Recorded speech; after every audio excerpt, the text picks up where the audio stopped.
আমরা যদি শুধুমাত্র নির্বাচন এবং নির্বাচনকে প্রায়োরিটি দিই, আলটিমেটলি আমরা আবার সেই ফেসিবাদের দিকে যাচ্ছি। এখনকার যে জেনারেশন জুলাইয়ের মাধ্যমে তৈরি হয়েছে তারা আর কাউকে ভয় পায় না। আমার কাছে মনে হচ্ছে জুলাই বিপ্লবে 2000 আমাদের ভাই বোনরা যে জীবন দিয়েছে, 40,000 আমাদের ভাই বোনরা যে গাজী হয়েছে, পঙ্গু হয়েছে শুধুমাত্র একটা নির্বাচনের জন্য, এটা আমাকে খুব হতাশ করেছে।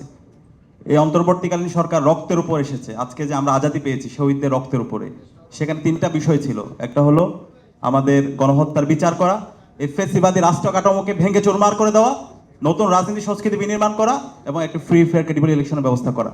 এগুলো যদি না করে আমরা যদি শুধুমাত্র নির্বাচন এবং নির্বাচনকে প্রায়োরিটি দিই, আলটিমেটলি আমরা আবার সেই ফেসিবাদের দিকে যাচ্ছি।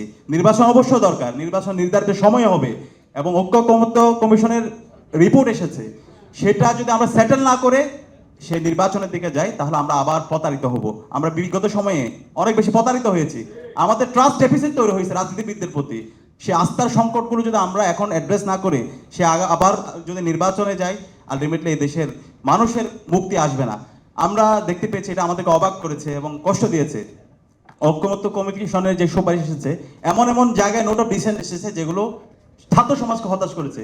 স্বাধীন কর্ম কমিশন পিএসসির ক্ষেত্রে আমরা দেখতে পেয়েছি 27তম বিসিএস এর কি অবস্থা, একটা কলেজ থেকে কিভাবে নিয়োগ হয়েছে। তো এইভাবে যদি আমরা এগুলো সেটেল না করি, আমরা যদি দুর্নীতি দমন কমিশনকে তাদেরকে ইন্ডিপেন্ডেন্ট না করতে পারি, তাদেরকে শক্তিশালী করতে না পারে, আলটিমেটলি কোনোটাই সাস্টেন করবে না। তো আমি অনুরোধ করবো, এখনো সময় আছে। আমরা চাই আমাদের দেশের যত রাজনৈতিক দল আছে এখন এই সময় একটা কনসেনসাসে আসার, জাতীয় ঐক্যমত্যের ভিত্তিতে একটা পূর্ণাঙ্গ বাংলাদেশের ন্যাশন হিসেবে বিল্ড আপ করার, এর ভিত্তিতে আগামীর বাংলাদেশ নির্মাণ করা। এটা যদি করতে ব্যর্থ হয়, যারাই করতে ব্যর্থ হবে তারাই আগামীর বাংলাদেশে তাদের রাজনীতির জন্য কঠিন হয়ে পড়বে।